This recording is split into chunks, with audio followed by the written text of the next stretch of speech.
Welcome to another episode of the Engineering Influence podcast by the American Council of Engineering Companies. I'm Katharine Mottley, Vice President of Tax and Workforce Policy. Today I'm really pleased to be joined by Alan Perkins, who's a partner with Tonkon Torp LLP, and he chairs their business immigration practice. Alan, welcome to the podcast. Thanks, Katharine.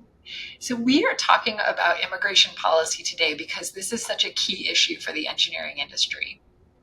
We know from looking at data, for example, from the Bureau of Labor Statistics at the Department of Labor, that the engineering workforce has been at full employment for several years running now. We also know from our own ACEC Research Institute that over half of our member firms report that in the past couple of years, they have turned down work specifically because of workforce shortages.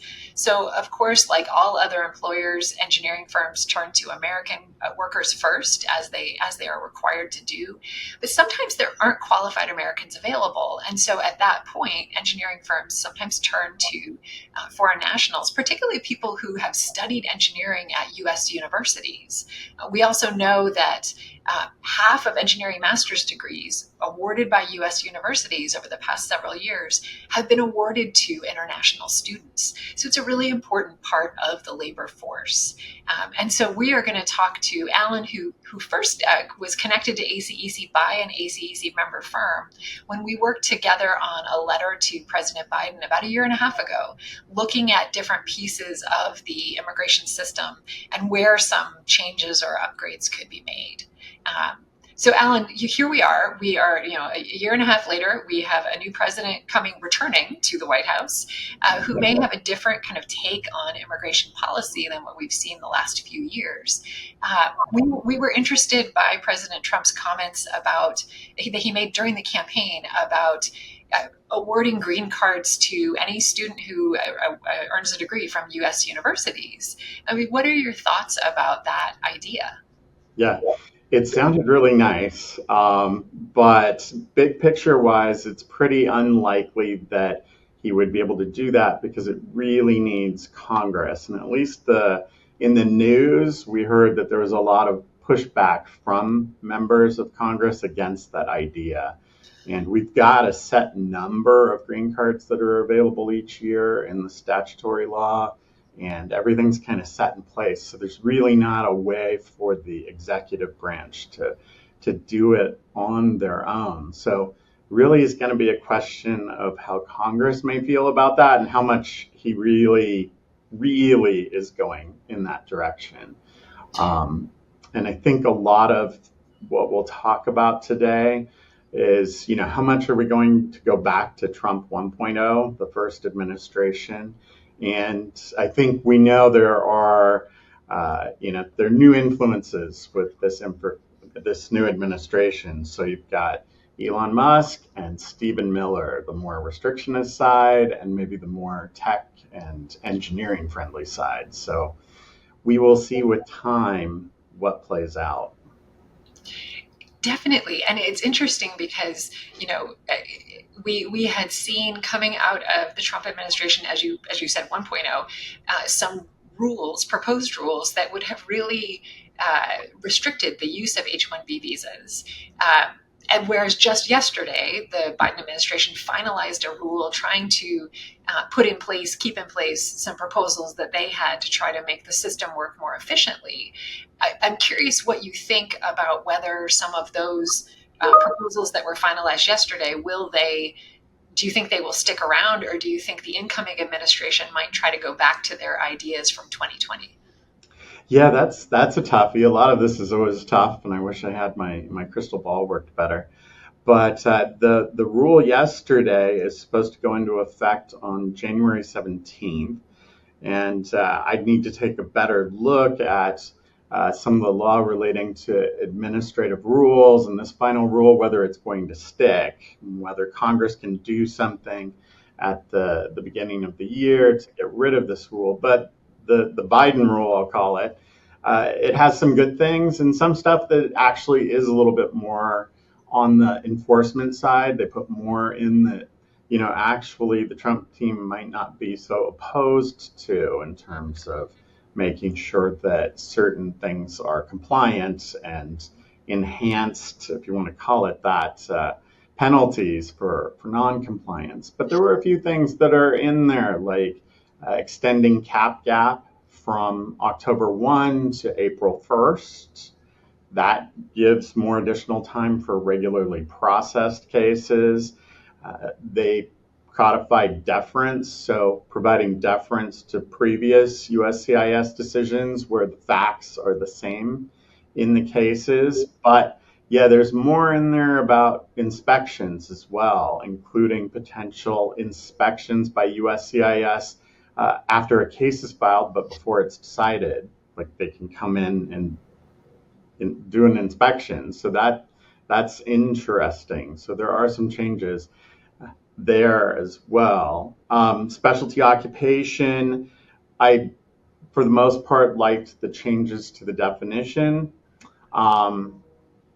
And one key thing they did get in there is saying that normal doesn't mean always. And what I mean by that is a lot of arguing the H-1B specialty occupation is about what's normally required by the occupation, the industry, the employer.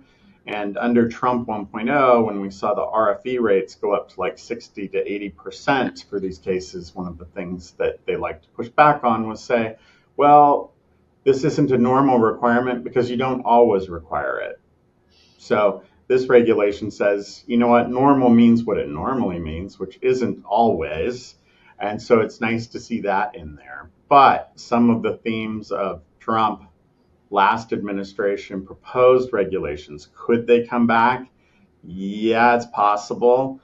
For sure. And again, this is the Musk versus Miller, if you want to call it that, the restrictionist versus more employer friendly. We'll wait to see how it plays out. But one of the things that I think worries me most that we saw right at the end in December 2020 was a regulation that I believe was set aside that increased the levels for the prevailing wage government survey that is most often used for these cases. And it was a significant increase across the board that could really impact employers. The leveling would go up markedly under that prior regulation. So that's one of the ones that's super concerning to me. And so does that mean that an employer who hires someone using an H-1B visa would have to pay higher wages to those people? Yeah, so it's a bit detailed, but there's also a way to use, under the existing regulations and even under that proposal, to use private surveys. Mm-hmm. So something like Radford or whatever, these private surveys that meet government requirements. So there was always that possibility that you might be able to reach out that way. But the OES wage survey published by Department of Labor is the survey used, like 95% of the time, it seems. And that would have been a significant increase and really would have been a challenge for employers, because you do, as an employer, have to pay the greater of the prevailing wage, in this case looking at the OES wage survey, or the actual wage, which is the internal wage paid to similarly situated workers. So that's kind of a biggie.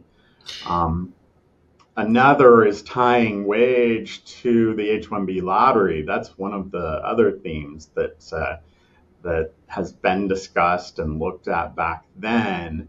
And that one's problematic as well, just philosophically. The idea right now is most folks feel that the law says, this should be random. This is, there's nothing that says this in the statute about these selections going that way. And their argument is, well, we have the room to do it within the statute. But the concept is what's most concerning if they move that way, and really saying, well, the people who are paid the most are going to be in the front of the line, kind of thing. And, engineers are probably in there somewhere, but they're not the highest and they're certainly not the lowest. And you can imagine there are a lot of worthy H-1B specialty occupation professionals that may be in the lower ends of these occupations. So that's one of the ones that concerns me as well, for sure. And then finally, just whether it's in a regulation or not, the increased scrutiny of the specialty occupation argument, I think we're going to see it come through. So, you mentioned whether it's in a regulation or not, and we definitely saw in the last Trump administration.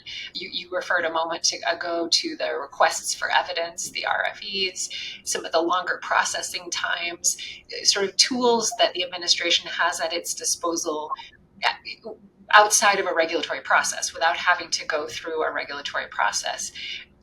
And I'm really intrigued by the contrast you're drawing between the more restrictionist members of the administration team and the more sort of tech side of the administration team who might be more open.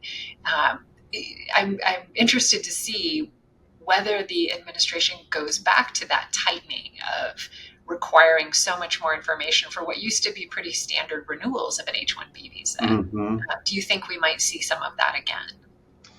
We certainly might, and it just depends on how this all plays out.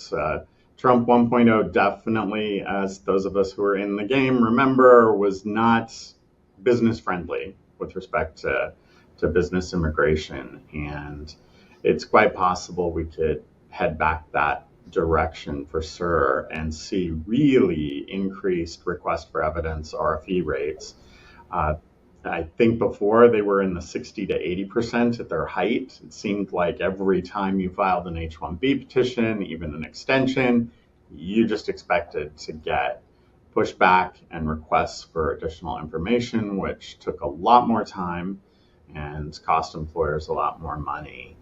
The RFE rates have been far lower under the Biden administration. So there really could be some pushback, and it lengthens processing times, makes the process more difficult. And for restrictionists, they feel that that's a success in terms of reducing the amount of inbound immigration.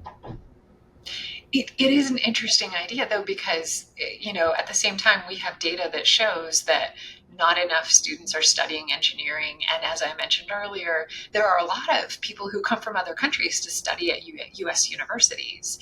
And I know one of our members some years ago said to me, it doesn't make any sense to educate someone here and then send them home to work for our competitors. When, if they wish to stay, that's obviously a choice, not a requirement. But if someone wants to stay and contribute to the U.S. economy and a U.S. employer, why are we sending them home to contribute to our competitors? And I always thought that was a really interesting perspective. Yeah. You'd think we'd want the best and brightest and the folks who are educated here to be able to stay if they want. And like you said, it's a very tight labor market. And I think especially with the infrastructure bill, Inflation Reduction Act, there's just a lot going on, and the need for engineers has increased considerably. So the workers have to come from somewhere. That's right. And as I often tell people, it takes a long time to make an engineer. You don't educate and train an engineer in a year or two. It's a long process because of the immense responsibilities that they have when it comes to designing our infrastructure, when they're designing the bridges that we all drive across and the water systems we rely on, energy systems. We are looking to them to have a high level of expertise. And so it is something that requires a lot of education and training. Yeah, and a lot after the education, the training to get that license to be an engineer in training, and there's just a lot that goes into it that may start when folks are on their OPT or STEM OPT employment authorization, and then they hope to be able to continue. Absolutely. So, I know that at ACEC, we are going to be making sure our members are well aware of what's happening both on the legislative front and on the regulatory front. You referenced earlier that Congress will have, they each time an administration ends, they have the opportunity to kind of look back for a certain period of time at regulations. So we'll see whether the rule that was finalized yesterday will be included in that Congressional Review Act process or not. So we will make sure that our members are well aware of everything that's going on here in DC. But from your perspective, working directly with employers, what do you think engineering firms need to do to kind of be ready for possible changes in this whole process? Yeah, there's just going to be a lot going on, and we expect that there are going to be, executive orders maybe on January 20th that just start coming out. So that's what we're expecting. We're expecting that we'll be sending a lot of alerts out to clients to let them know about these changes. But I think folks should have regular strategy check-ins with their immigration counsel and stay up to date on alerts that way, but also look at each case individually in terms of what can be done. Most important, though, that we're hearing a lot right now is advising on maybe international travel right now is something that you should be thinking about holding back on, especially right around the inauguration or immediately thereafter. So there may be travel bans for specific citizens of specific countries. And the last thing we would want is for people to be outside the country, and then you get that notice where 48 hours from now, citizens of X, Y, and Z countries cannot enter the United States. So that's a possibility. So being aware of international travel, plus there could be changes coming very soon with respect to how visa applications are handled. And folks are used to the post-COVID environment, and things have been a whole lot nicer and gotten more back to routine and normal. But I expect that this administration may go back to policies like requiring interviews for each visa applicant, whereas the Biden administration has relied more on electronic review of extensions or renewals, I should say, of visas, and permitted what they sometimes call a drop box procedure that avoids an interview unless they call you in separately. So those kinds of niceties might be going away, and we would likely see increased wait times for visa appointments, potential increased scrutiny. So folks might be stuck abroad waiting for their visas to come through for a longer time. There's something called administrative processing that they aren't going to approve you right away. You go into limbo land. And so there may be an increase in administrative processing as well. So those things for international travel, applying for visas.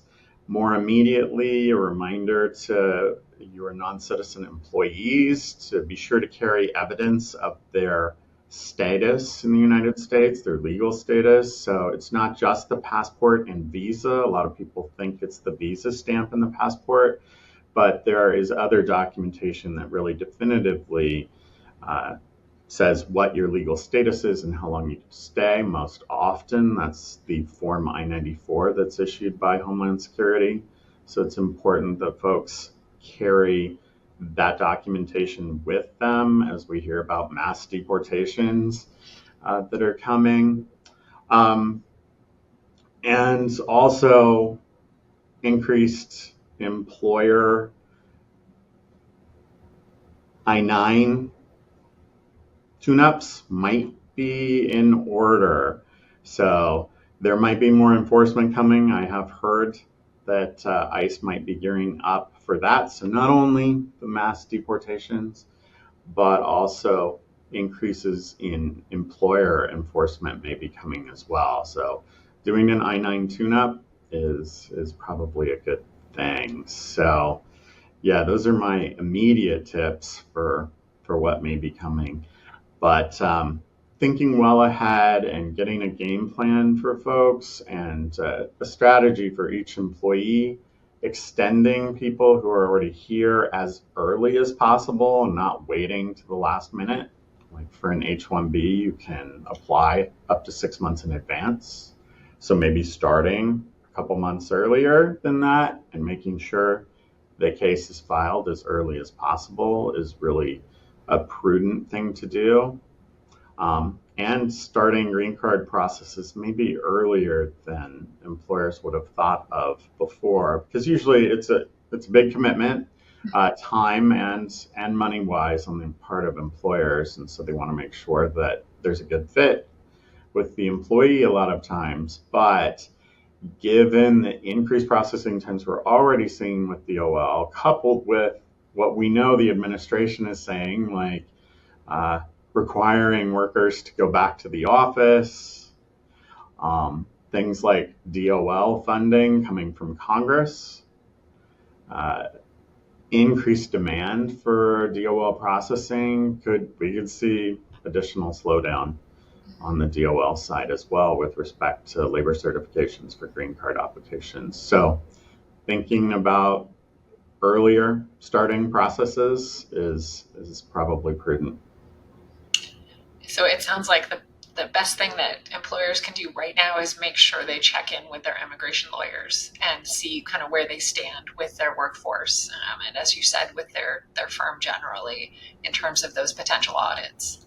Yeah. And then next year, as the changes come through, they could be pretty fast and furious, January, February, but they may just keep coming regularly. So getting those updates will be important. Well, this will definitely be a time with a lot of activity and a lot for firms to think about. So, Alan, thank you so much for joining us today and for sharing your expertise on this really important subject. Yeah, thanks, Katharine. So this has been another episode of the Engineering Influence Podcast. Thank you for joining us, and we hope that you will be sure to subscribe to our channels. We'll look forward to talking with you next time.